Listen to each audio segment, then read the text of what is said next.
couleur, un bruit, un cas très doux, ami, un cas qui bat la vie.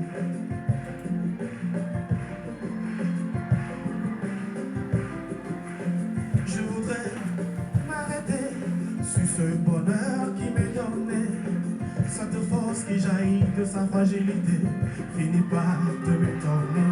Balayer, balayer, balayer, et c'est ma détresse où elle est. Tout paraît beau, tout paraît léger. Si le monde allait changer, c'est la vie, la vie, la vie, oh, la vie. Elle est bien là, divine amie, des visages et des sourires. C'est la vie, la vie, la vie, oh, la vie. Elle est bien là, divine amie, nous des visages et des sourires. C'est la vie, oh, oh, oh, oh, oh, oh. C'est la vie, oh, oh, oh, oh, oh, oh, oh. C'est la vie.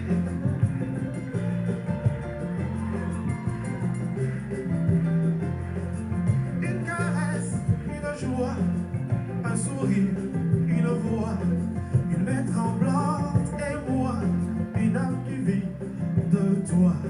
Je voudrais dire merci pour ce moment qui me grandit. C'est comme si je n'étais jamais né. Avec cet enfant nouveau-né, balayer, balayer, balayer les blessures de mon passé.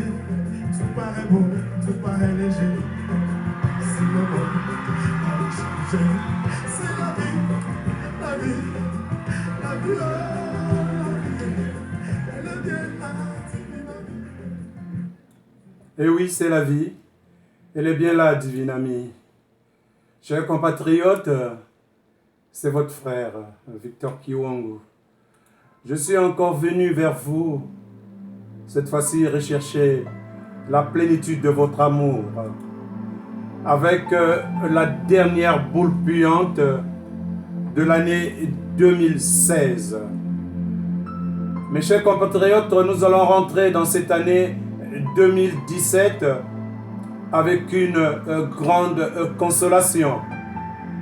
Consolation qui consiste à vous dire que le professeur Trump, Donald, le président élu des États-Unis, vient de découvrir un nouvel antibiotique. Alors cet antibiotique s'appelle la trumpéciline. C'est une cure contre les dictatures exotiques. Alors c'est notre dernière boule payante de l'année 2016.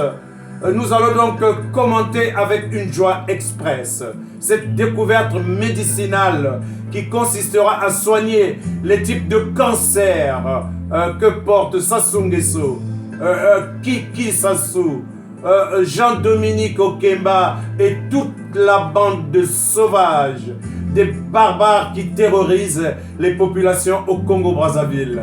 Mes chers compatriotes, à cet instant sublime, me vient là une pensée de ma mère, transmise par ma grand-mère et répétée ces derniers temps dans la révélation de mon père.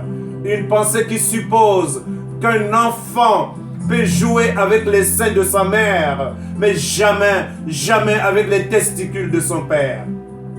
Mais pourquoi donc suis-je allé dans cet adage? C'est parce que Sassou, dans tout son temps, dans le sens pathologique du terme, il n'a proposé aux Congolais que la terreur et la barbarie. Mais pourquoi c'est toléré donc dans ce monde entier, surtout par notre colonisateur, la France? Cette France qui brille par une violence cognitive, une violence morale, une violence symbolique et une violence physique. Mais pourquoi la France? Souvenez-vous, le pacte colonial. Il y a 14 pays africains qui sont obligés de verser 85% de leurs revenus comme compensation coloniale pour je ne sais quel legs de Gaulle avait fait à l'Afrique. Je continue à m'interroger, bien qu'étant universitaire, ayant étudié dans les structures européennes et nord-américaines. Je m'interroge comment ça se peut que dans un 20e siècle finissant, que les Africains soient obligés de verser 85% de leurs revenus à la France. Le Congo-Brazzaville, donc, ne détient au total que 15% de ses revenus. Avec une personne comme Sassou Nguesso, qui, durant les booms pétroliers cycliques, les booms pétroliers qui se sont répétés, des booms pétroliers qui ont amené des milliers de dollars. Et ces milliers de dollars, le bon monsieur, tout ce qu'il a fait, c'est d'acheter les armes pour tuer les Congolais. Tout ce qu'il a fait avec ces milliards, mais c'est de mettre cet argent dans les paradis fiscaux. Pendant ce temps, les Congolais souffrent. Les Congolais plouent sous le poids de la misère.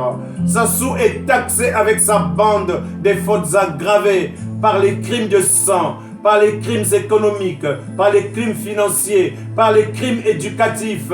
Ils ont commis toutes sortes de crimes. C'est des fautes aggravées. Ils ont trahi le peuple congolais. Mais là, ils n'ont pas trahi le peuple congolais tout seuls. Ils se font aider par une opposition intérieure complètement vieillissante.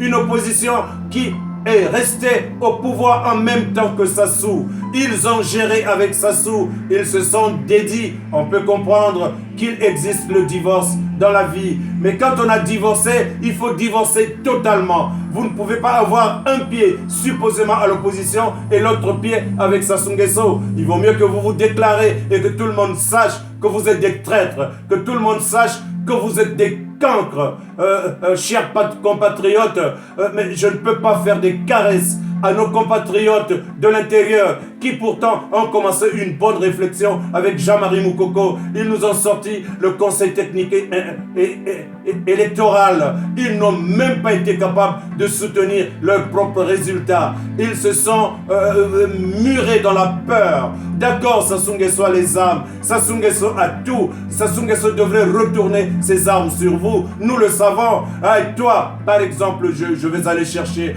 Boao, intelligent et brave devant l'Éternel. Mais où est partie ta mémoire féconde? Qu'est-ce qui a fait que nous allions vers la fin de l'année avec cette attitude pathologique?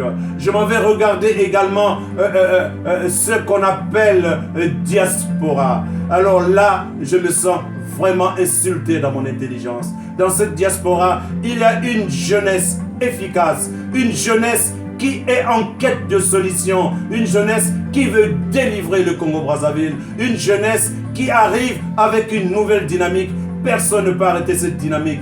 Ils ont peaufiné un plan chirurgical. Alors, il restait juste de le ficeler et de l'accomplir. Malheureusement, ces jeunes vont manquer de moyens. Ils vont donc s'adresser à des aînés médiocres, des aînés minables.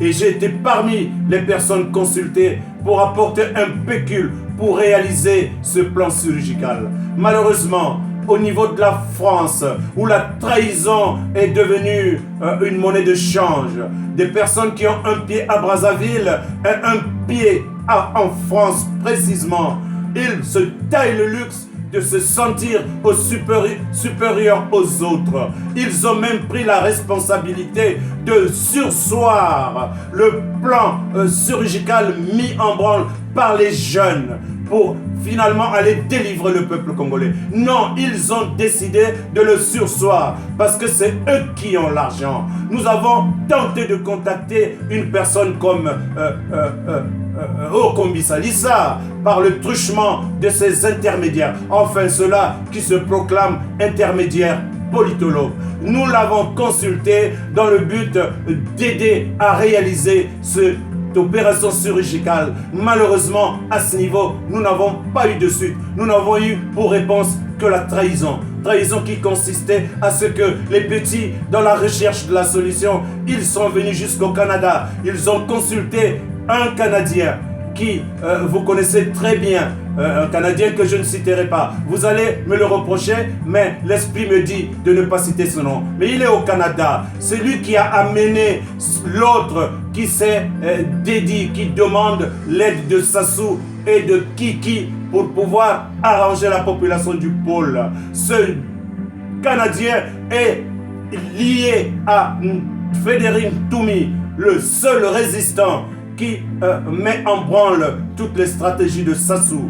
C'est pénible de savoir que quelque part il y a le peuple qui souffre. C'est pénible de savoir que quelque part il y a le peuple qui souffre. Quand on parle de corruption, c'est qu'il y a des corrupteurs. Tant pis, nous connaissons le corrupteur par excellence. C'est celui-là qui utilise notre argent à nous pour le ranger dans les paradis fiscaux. Le même corrupteur, c'est celui-là qui est en train de massacrer les Congolais, qui a délocalisé les populations du pôle, qui les a massacrés. Nous sommes à la fin de l'année, chers compatriotes. Mes frères du pôle sont dans le deuil. Ils ne peuvent pas enterrer leurs cadavres. Ils ont été chassés de leur terre. Ils ont été chassés par Sassou Nguesso et sa bande de mercenaires. Comment voulez-vous qu'on appelle ce monsieur président ?